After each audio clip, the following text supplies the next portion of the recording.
Hey, hey, hey, welcome to the lunch stream. You're welcome once again to the channel. You're welcome to the live stream. For those of you that are going to be watching on the replay viewers, put in the comment section replay viewer. I had scheduled this to go on live on the other on another link, but somehow YouTube always messes up somehow when I'm trying to go live. So it's taking me a few technical difficulties to get here, but we are here. So today I wanted to start this lunch stream by sharing three resources that I think every writer should be looking at, especially for all my new writers out there. Okay. So, if you're a new writer and you are thinking about getting clients, you're thinking about where to find resources, I'm about to share some of those resources with you. Okay. All right. So, the first resource I want to share with you is Media Bistro. Now, I was so shocked that I didn't know about Media Bistro until recently. Okay, I was so surprised I did not know about Media Bistro until recently. So, Media Bistro essentially is a website where you can go to find different media jobs, different media occupations. So, you could find stuff with journalism. I was just looking at it before I came. Writing jobs, you can find a lot come up, it has to do with media, right? And so mediabistro.com, when you go on mediabistro.com, you will be able to, and thanks for whoever is on, I appreciate you. You will be able to look for writing opportunities. Okay. So if you're one of these new writers who has joined us recently, you want to start landing some paying gigs, I would say check out mediabistro.com. Before you go though, you know what I always say, that make sure that you have your samples ready. There is no use of you applying for roles and for positions and for writing gigs if you have not gotten your samples together. Okay, I have a few videos on the channel where I show you how to showcase your work, where I show you what you need to be showcasing on your in your samples, how to create a portfolio, all of that.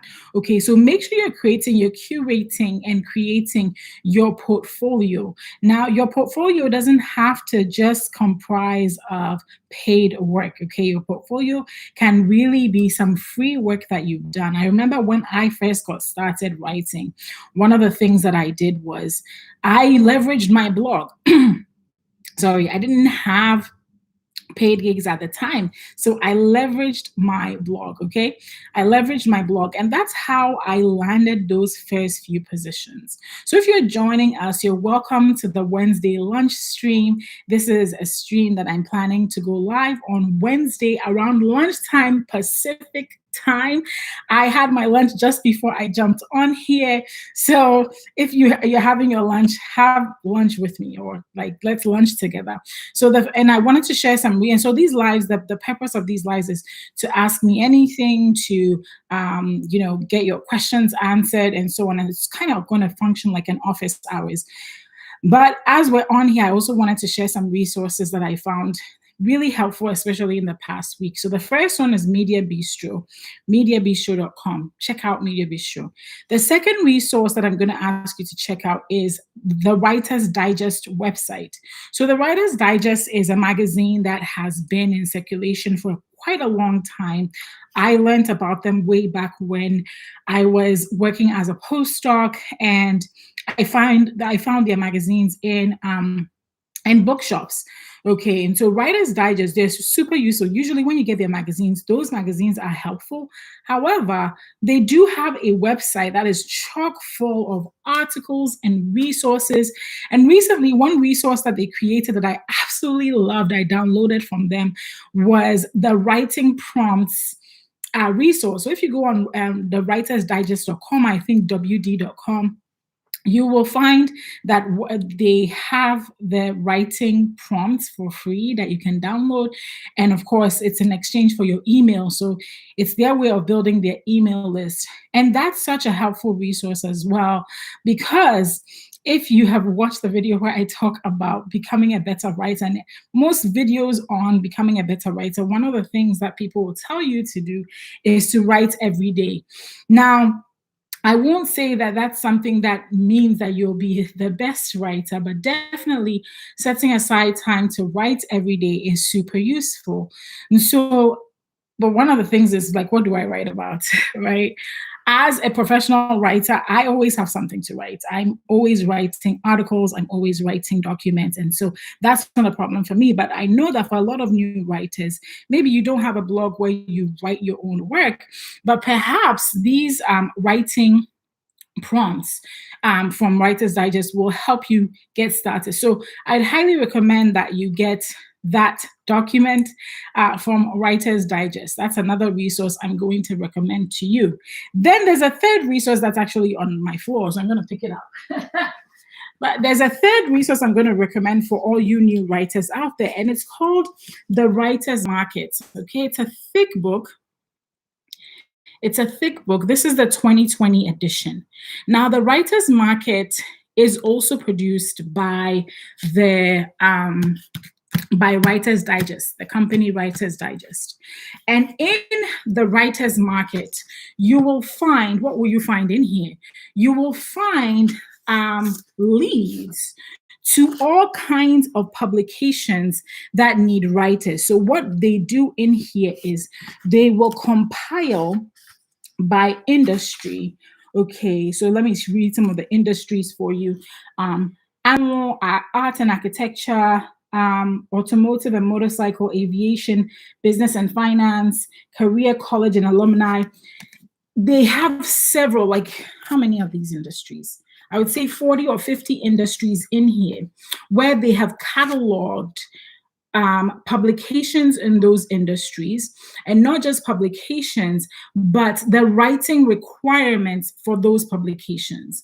So most of the time you would do this online. You would go online, maybe type in the Google search, you know, websites that pay or something like that. But with Writer's Digest, what they do for you, and the reason why they update it every year is because things change. But in the Writer's Digest, you will find the resource to each of these publications and the requirements for writers.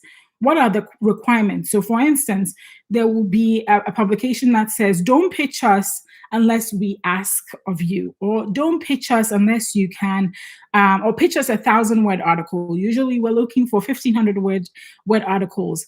And we want, when you pitch us, we want this and this and that. So those are the kind of things that are in here.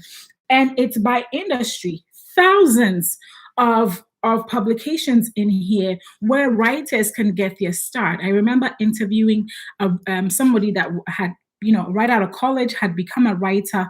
And one of the things she told me back then was that she depended a lot on the Writer's Market for leads and for publications to submit her work to. Okay, so it is possible for you to get started as a new writer and to find publications in Writer's Market and pitch those publications. Now, I remember this book is $30 typically, but you can get it on Amazon usually for cheaper.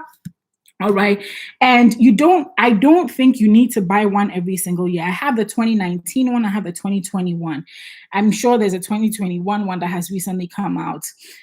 One of the things I wanted to say about this is that what I was trying to say is you don't necessarily need to get it every year. Yes, things change every year.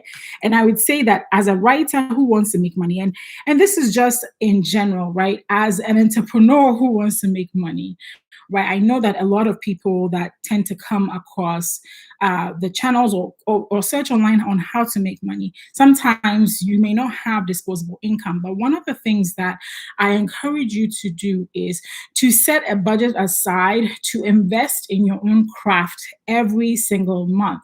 Because, why am I saying this? Because there's only so much people can say with free information. As much as I give a lot of value on my YouTube channel, through my Instagram, through the podcast, all of that, I cannot share every single thing that I know. I can share it in maybe 5 to 10 minute little videos that you watch, but I can't share everything. But investing in a book, investing in a course can take you way, way farther than you may realize. Okay, so Writers Market from Writers Digest is just about $30, and I don't have. I'm not. They're not sponsoring this live video, but I do recommend it as a great resource for writers that are looking for publications to pitch to, and you don't know where to get started. Okay, Writers Market. I don't think I talk about Writers Market enough. All right. But seriously, if you're looking for a resource that will show you directly who to pitch, what they need, all that, this is such a good resource. So those are the three resources I wanted to share with you guys today. Number one, Media Bistro, if you're looking for writing opportunities. The second one is Writers Digest. They have a document of writing prompts that I highly recommend that you check out. The third one is Writers Market that comes out every single year, and it's a thick publication, about $30, and it has, I mean, $30, right? And then you get, let's say, you get one client in here that pays you $1,000, that or $500. It's more than covered it, right? So it's worth it for sure. It's worth it. And those are the three resources that I wanted to share. So I'll pause now. If there are any questions, you can leave them in the chat. The purpose of these lives are to be, again, like office hours. Ask me anything. So for those who will watch this video later, if you do have some questions, please ask them, because the next week, God willing, I can answer those questions live on the Wednesday lunch stream. If you are enjoying this video, make sure to give it a thumbs up. If you haven't given a thumbs up yet, I really appreciate you all. I'll just wait for a few more minutes. So another thing that a book that I read, I'll tell you about a book I read, and I would recommend this as well. Hey, Patricia, I'm doing great. I'll recommend this book as well. Is 28 Books to 100K. Okay, so it's by Michelle Coop, and I think it's on Amazon. And for those of you that are writers that may want to think about self-publishing as an income source, I highly recommend that book. She talks about writing a book every single month, and that's hard to do, to be honest, but it's a good mindset to have.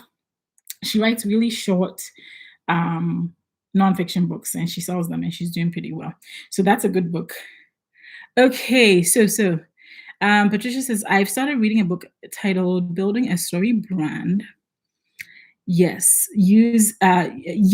by Donald Miller. Really good book. Really, really good book. I really enjoyed that book. I've read it as well. I think I've read it twice. I love it. And the reason I love it is because it gives marketers, it gives people a framework in which to write copy and how to tell the story, how to sell your brand, right? Like if you don't, most businesses, and I'll tell you, I'll be honest with you, right? When I started my business back in, now it's a long time ago, I didn't know who my audience was. And that's pretty normal for a lot of online entrepreneurs. Sometimes we start online producing content. And I'm one of those people. Let me know what kind of, like one of these people. I'm one of those people that will start and break things first before I take a step back to evaluate.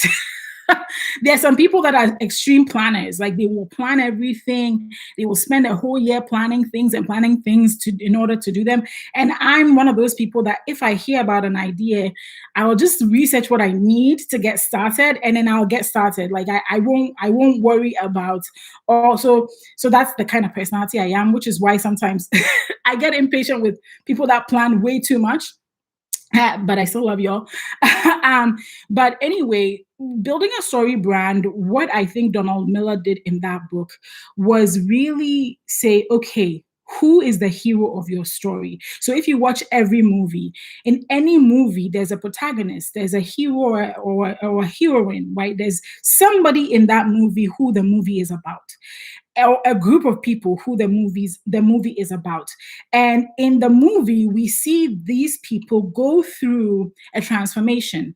So as one that I love to use, an example I love to use is the movie Legally Blonde. It is today still one of my favorite movies because it's just so motivational, right? So at the beginning of a movie, we see a woman whose boyfriend is breaking up with her because she's too much of a blonde, right? And then he's leaving her because he got into Harvard, right? He got into Harvard and he doesn't want to take her with him because he's entering a different level in life. And so the story is about Elle Woods, overcoming her challenges to go into Harvard Law, the difficulties she faces. And at first, the quest is to get her boyfriend back. But at the end, she realizes that she's smart and she finds herself. And so we go through that story arc of there's a heroine at the beginning of the movie. She faces a crisis, and we get to watch the journey of her solving her crisis. And at the end, the crisis wasn't even that she wanted to get the boy back. The crisis, the thing was she didn't know who she was, and she found who she was, right? And so that the whole idea with the story brand is that you want to take your customers and your clients and the people that you serve on a journey. What's the problem that they face? They're the hero or the heroine. And what's the issue that they face at the beginning of their journey? And how are you going to take them to a resolution of that problem? So I really like how he kind of uses that to share how to serve your clients. And so it's helped my brand a lot because now I know a lot of the people in my audience, they want to write and make money. They want to maybe start a freelance writing business or a blog or something like that. And they don't know how to get started. So that's the crisis. So how do I solve the crisis? I solve the crisis by creating videos and writing books and doing things that solve that problem for my audience. So I don't know. I hope that makes sense. But Patricia, what have you thought about it so far? That's my thought on that. Okay, Letitia. Hey there, I've only written songs. I'm a singer-songwriter. How do you suggest breaking into freelance writing? I'm new to your channel. Okay, great. So the way I suggest breaking into freelance writing, thanks for your question, Letitia. The way I suggest breaking into freelance writing, the first thing that I'm going to say to do is for you to create samples of your work. Now, I know you've written songs, right? Which is wonderful. It is great. Congratulations on writing songs. But you have to think about the person that's at the other side of the table, right? The person you're going to pitch. Most of the time, you're pitching editors, you're pitching VPs of marketing, you're pitching somebody in charge of content at a particular company or publication, okay? And they want to know that they are spending their money well. They want to know that they're going to pay you and you're going to do the work that they want you to do. So most of the time, they want to see evidence of your work. And I want you to put yourself in that position too. Like if you were in charge of content at some company, right? You would want the person coming to you to come to you with some good ideas and also to come with you with some expertise, okay? So, and yes, with some expertise. Let me just put it that way. And so in order for you to show them that expertise, it's important for you to build a portfolio of your work. Now, this doesn't mean that you have to have written 20 different pieces of content or anything like that. But I would say that either on a place like LinkedIn or Medium, or maybe you can guest post somewhere, write a guest blog somewhere, something you did for free. That's why I think at the beginning, earlier on, I mentioned that the samples of your work don't always have to be paid work. When I started freelance writing back in 2017, the main thing, I had not really written for pay except for my blog. My blog was the biggest thing I'd done. Well, I had been a social media manager and I had handled some kind of blog content for some of my clients. But really, I was starting from scratch in the industries that I wanted to write in, which was healthcare and personal finance. I was starting from scratch. So what did I do? I had a blog. I'd had a blog for about 2 years. So I showed that blog to the first personal finance blog I wrote for big personal finance blog. I was a ghostwriter for them. And I showed them the work I had done on my blog. I had maybe a few hundred, no, not a few hundred, maybe less than 100 blog posts that they were my own ideas, but they were all like around entrepreneurship and side hustles and what I was learning. And I showed that to them, and they were really well done. And at the time, I was getting around 10,000 visits to my website. So I was a little bit more advanced than the complete beginner. But I'm just sharing this with you to say that you can go from having never written in an industry to writing in that industry, but you need to create samples of your work first. So I would say that maybe create three, four things, three samples of work that you would like to write about. So if you like, Letitia, let me know what kind of industry do you want to write in? What industry do you want to write in? Let me know. So let's say you want to write in the beauty industry, or you want to write in the health industry, right? What is a health topic right now that you're interested in that you could write 1,000 words about? Write that piece, save it as a PDF, go find another idea, write it and save it as a PDF. Now collect three of those, okay? Collect three of those ideas, develop them on your own. Then now find health publications, okay? Right, now find health publications, and I'm trying to determine, find health publications that um, you think you could pitch. Then you want to pitch those individuals. I have a few videos on the channel where I talk about pitching, right? Usually you're going to pitch via email, right? And usually it's really a simple email where you're like, hello, my name is so and so. I would like to pitch these ideas for your article, for your publication or for your blog or whatever. And here are samples of my work. Keep it short and sweet, okay? Um, so yeah, you're not sure yet, but yeah, you're definitely taking notes. Absolutely. So you don't have to decide what your niche, usually that's what we call a niche. And niche is an area, an industry that you may cover, right? And you don't have to stick to one industry, right? I told you right now, my background is in healthcare and science, and yet I wrote for healthcare publications, I wrote for healthcare companies, a doctor's practice. I wrote for a personal finance blog.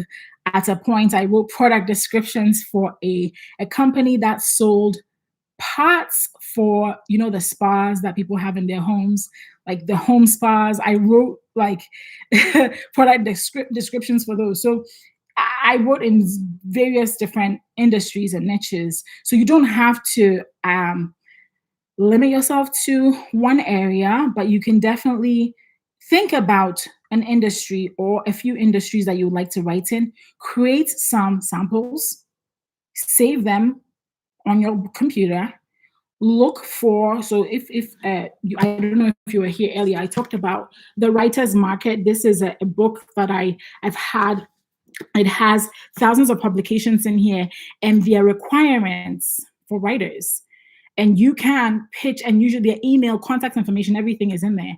And you can do that. You can also do the same thing online. I have a few videos on the channel that talk about that. So that's how I would break into it: is create your samples, decide what industries you'd like to write in, create your samples, and then start pitching. Okay. Patricia says, I like how the writer uses his 7 elements, comparing it to film screenwriting. There's the character, the problem, the guide, and other elements to make it simple on how. Yep, absolutely. Absolutely. Absolutely. You're on the money, Patricia, with that. Donna Miller really does a good job with comparing marketing and comparing writing to a movie, essentially, or to any good story. All right. Okay. This has been great. But Letitia, let me know if I at least answered your question. But I do have a few videos I would say to check out on here on my YouTube channel. A really good one I would say is how to become a freelance writer from scratch in 2021. I think there's a video like that I have like that. Watch that video. Also, if you already haven't done this, I would recommend that you get my book, When I Freelance Writing. It's only $2.99 on Amazon, $3.99 on Amazon. Okay. And yeah, I really lay out my process that I've used And for a long while, I was full time as a freelance writer. Right now, I have a full time writing role, and it's everything I learned on that journey, you know? So absolutely. Absolutely, Natasha. All right. Well, this was great, you guys. I thank you so much for hanging out with me on the lunch stream. I'm going to be live on Wednesdays at 12:05 p.m. That's lunchtime, my time. All right. So bring your lunch. Let's lunch together. Let's learn together. All right. All right. Well, enjoy your day, and I'll see you next week. Bye.